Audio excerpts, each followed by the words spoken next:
Dalam hal ini pidana bisa menyasar dua pihak, yaitu pihak yang diduga menentukan dan pihak yang menuduh secara tidak. Itu kalau satu aset aja misal kurang daftar sertifikat.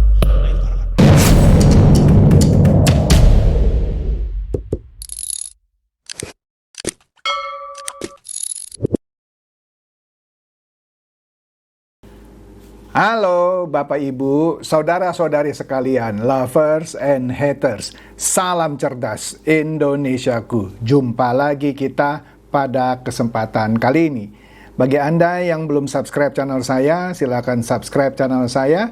Tekan loncengnya agar Anda dapat notifikasi setiap kali saya mengupload video-video saya.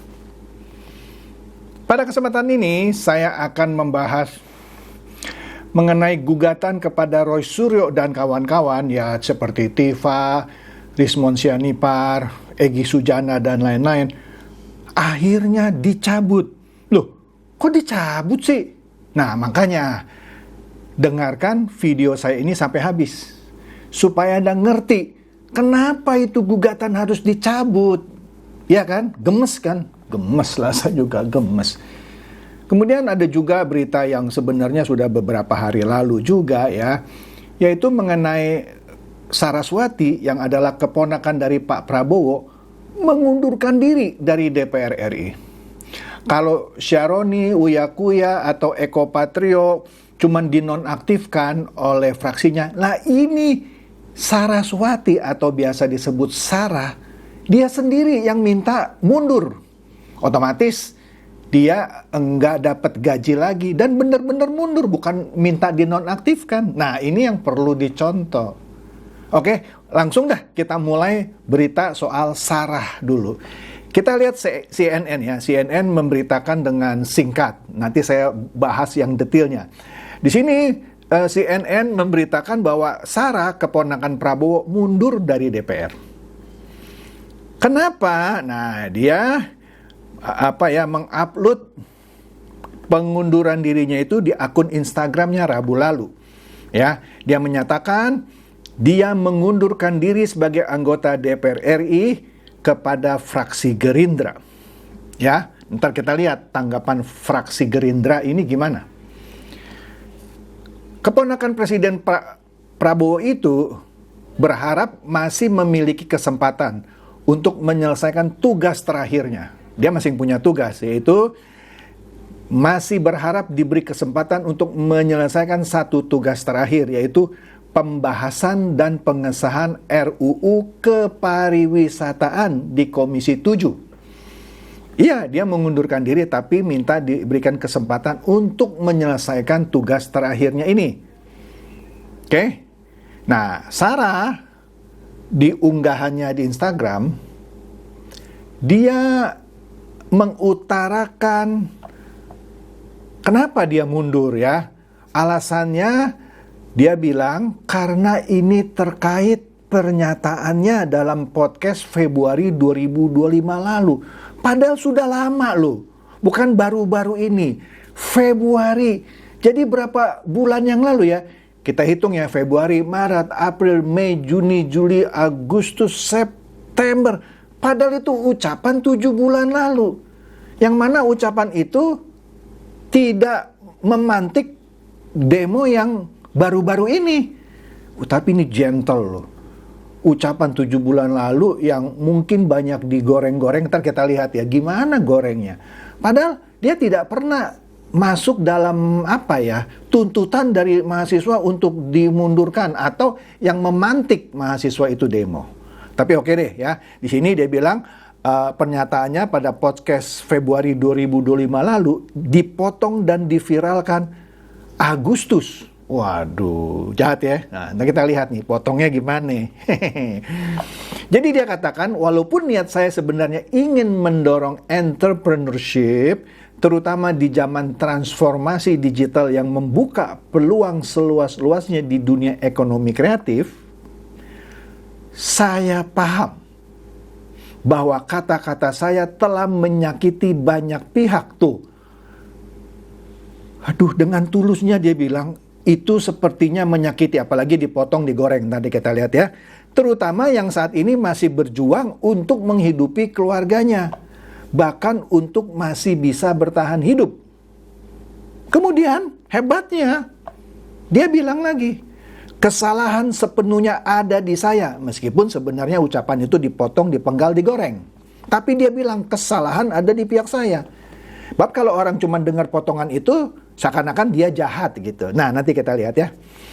Dikatakan lagi di sini, oleh sebab itu melalui pesan ini saya ucapkan permohonan maaf yang sebesar-besarnya atas ucapan dan kesalahan saya.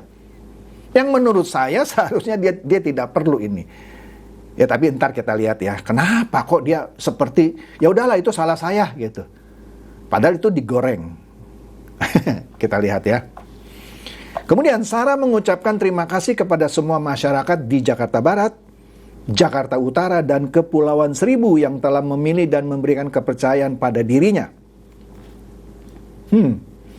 Saya mohon maaf jika saya telah mengecewakan Anda selama saya mengemban tugas ini. Ya kan? Nah, Sarah ini terpilih menjadi anggota DPR pada pemilu 2024 lalu dari daerah pemilihan Jakarta 3. Yang tadi, Jakarta Barat, Jakarta Utara, dan Kepulauan Seribu. Kemudian ia duduk di Komisi 7 DPR. Nah, masalahnya, apa sih ucapannya yang tadi dikatakan dipotong, digoreng, diviralkan gitu ya.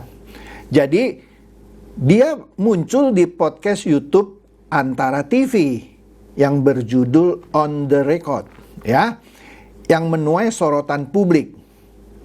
Dikatakan bahwa di podcast itu, ya, atau di podcast yang disorot itu seakan-akan ditujukan untuk menyakiti hati rakyat itu sebenarnya tayang pada 28 Februari 2025. Tapi dipotong, diviralkan di Agustus. Padahal dari Februari nggak ada yang komen negatif. Jadi gini deh ceritanya. Podcast itu durasinya 42 menit. Judulnya Rahayu Saraswati Kupas Isu Perempuan hingga Kolaborasi Ekonomi Kreatif. Itu judul podcastnya ya. Nah, menurut Saras, ada potongan video yang membuat narasi yang 42 menit itu tidak utuh. Kan narasinya panjang 42 menit dipotong. Nah, potongan itu dari mana? Nah, dijelaskan di sini. Diambil dari menit ke-25 37 detik sampai menit ke-27 40 detik. Jadi sekitar 2 menit katanya ya. Nah, 2 menit lebih itu dijadikan beberapa kalimat oleh pihak-pihak yang ingin menyulut api amarah masyarakat. Jadi dari 42 menit itu dipotong hanya 2 menitnya. Nah, kalau nggak ngelihat 42 menitnya orang nggak ngerti. Oke, gini aja nih. Di ini, Saraswati sekali lagi bilang tidak ada maksud untuk meremehkan, bahkan merendahkan upaya dan usaha yang dilakukan masyarakat, terutama anak-anak muda yang ingin berusaha tapi menghadapi berbagai kesulitan dan tantangan. Dikatakan lagi, saya paham betul, maksudnya Saras paham betul bahwa memulai usaha, kan dia lagi mau meminta anak muda berusaha gitu ya, jadi entrepreneur gitu ya, tidaklah mudah. Namun saya menyadari bahwa saya memiliki privilege yang sangat besar dan keluarga termasuk suami yang mendukung saya berusaha, ujar Saraswati. Dengan kata lain dia bilang memang bikin usaha itu nggak gampang, tapi dia punya keuntungan, punya privilege yang didukung oleh keluarga dan suami ketika berusaha. Nah, meskipun demikian dia menyampaikan permohonan maaf sebab pernyataannya telah menyulut amarah publik. Padahal saya nggak pernah dengar loh potongannya itu menyulutnya gimana. Nah, jadi begini, dia ucapkan permohonan maaf atas kesalahan dia karena begini. Di pernyataan Saras itu ya, terkait tuntutan masyarakat agar pemerintah menyediakan lapangan pekerjaan adalah cerminan dari mental kolonial. Sekali lagi, ada ucapan Saras tadi yang dari menit berapa ke berapa yang 2 menitan itu, dia mengutarakan bahwa ya, tuntutan masyarakat yang sebut saja yang ngotot agar pemerintah menyediakan lapangan pekerjaan adalah cerminan mental kolonial.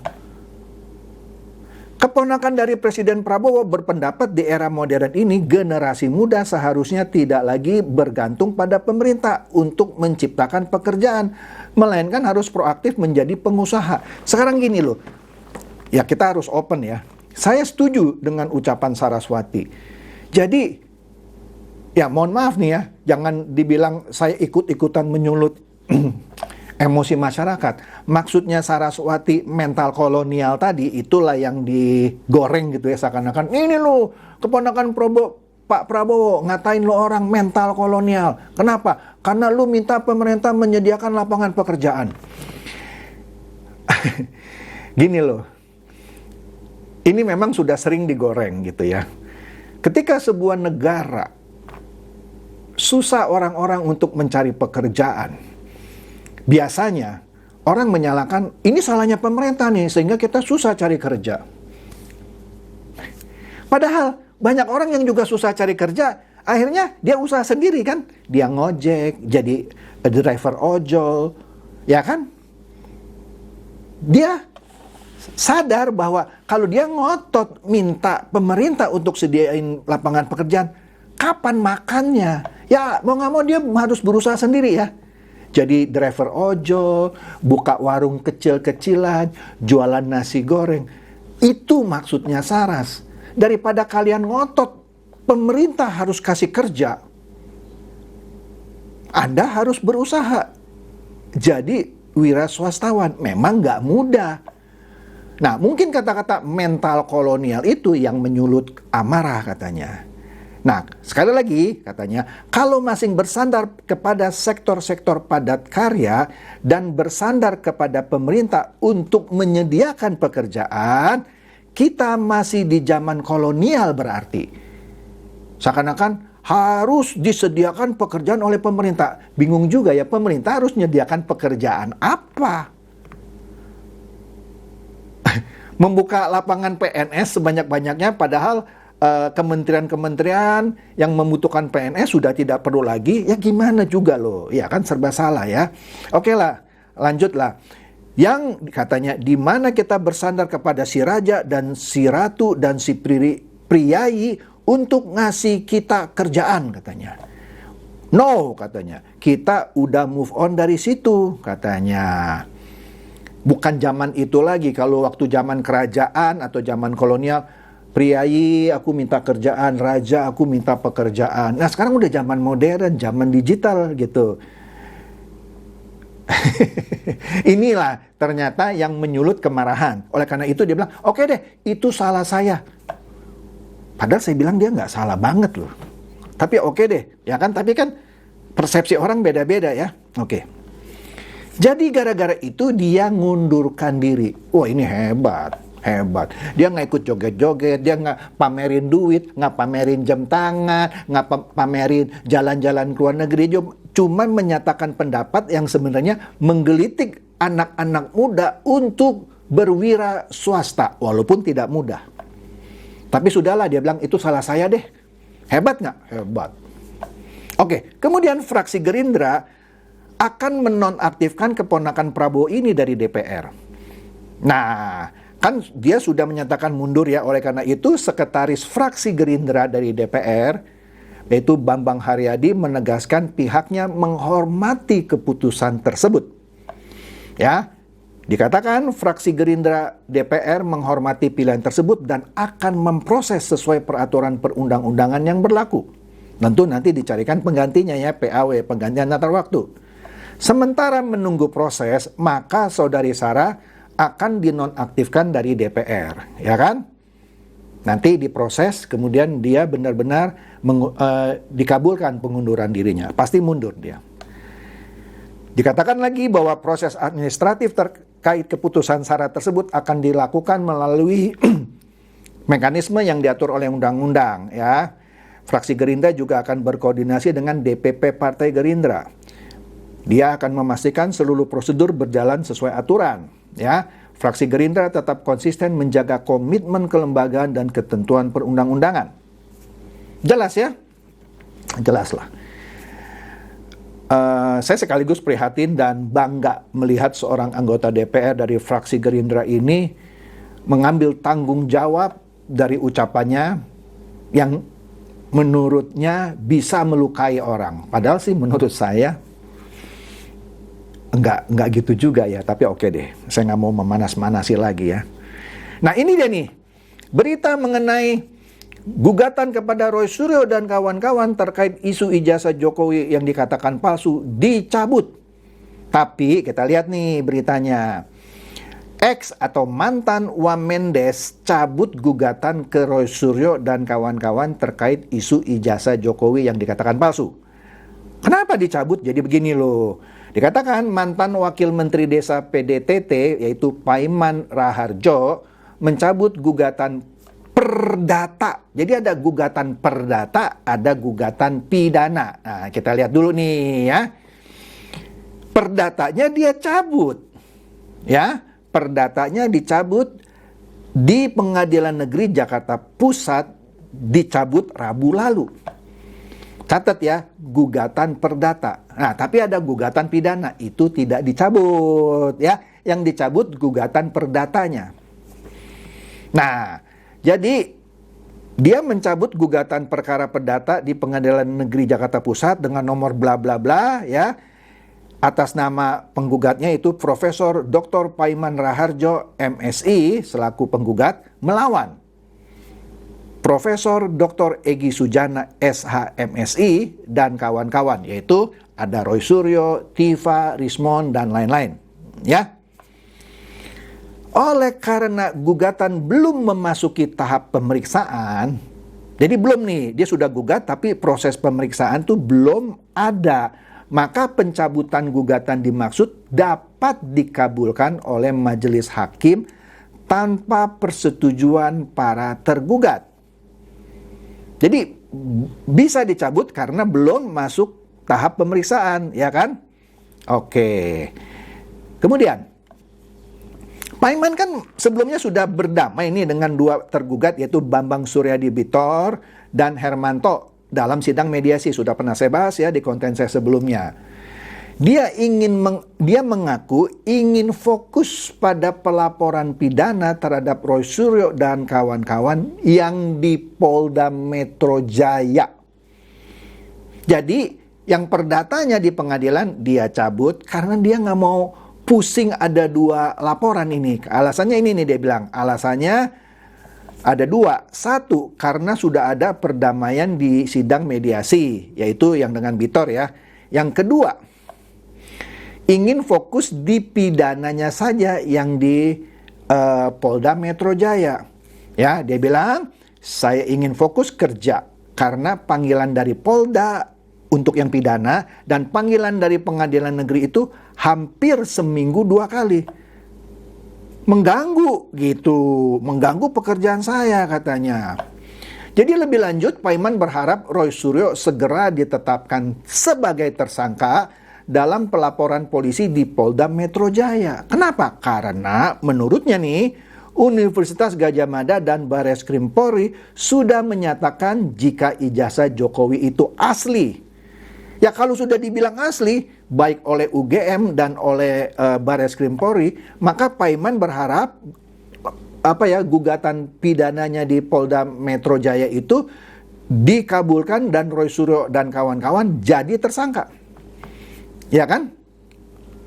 Dan juga dia berharap agar pelaporan Pak Joko Widodo juga, jadi selain Paiman, kan Joko Widodo juga melapor ya di Polda Metro Jaya, juga segera menetapkan Roy Suryo dan kawan-kawan sebagai tersangka. Nah ini saya juga bingung, udah lama ini kok nggak ditetapkan tersangka juga ya. Kenapa? Karena ijazah Jokowi sudah diakui asli oleh UGM dan juga oleh laboratorium Bareskrim, ya. Dan juga adanya SP3 Bareskrim Polri atas aduan masyarakat tentang ijazah Jokowi. Jadi masyarakat yang ngadu ijazah Jokowi palsu, ijazah Jokowi sudah dihentikan karena tidak terbukti. Nah, kurang apa lagi? Makanya dia minta segera Polda Metro Jaya menetapkan Roy Suryo dan kawan-kawan sebagai tersangka. Setuju saya. Ya. Kemudian juga ada pemohon yang Suryadi Bitor ya. yang mengakui bahwa Pak Iman ini bukan pencetak ijazah Jokowi di Pasar Pramuka. Kan sebelumnya dibikin hoax itu ya, bahwa ijazah Jokowi yang palsu dicetak di Pasar Pramuka dan sudah dinyatakan salah. Dan minta maaf ya, makanya ada mediasi. Maka katanya segera tetapkan Roy Suryo CS dan segera sidangkan di pengadilan agar jelas siapa yang bersalah. Apakah Roy Suryo dan kawan-kawan atau Joko Widodo, supaya masyarakat dapat kepastian hukum. Iya, saya setuju. Setuju, ya. Kalau nggak kelamaan, kalau kelamaan, jadi masyarakat bimbang gitu ya. Bimbang, jadi mana nih yang benar? Mana nih yang benar? Ya. Jadi saya setuju ini, saya setuju banget bahwa Polda Metro Jaya harus segera menetapkan tersangka khususnya kepada Roy Suryo dan kawan-kawan. Oke? Itu saja dari saya, semoga ini mencerdaskan dan mencerahkan Anda semua. Silakan share video saya ini kepada teman-teman, sahabat atau kerabat supaya mereka tambah cerdas dan tercerahkan. Seperti biasa, terima kasih.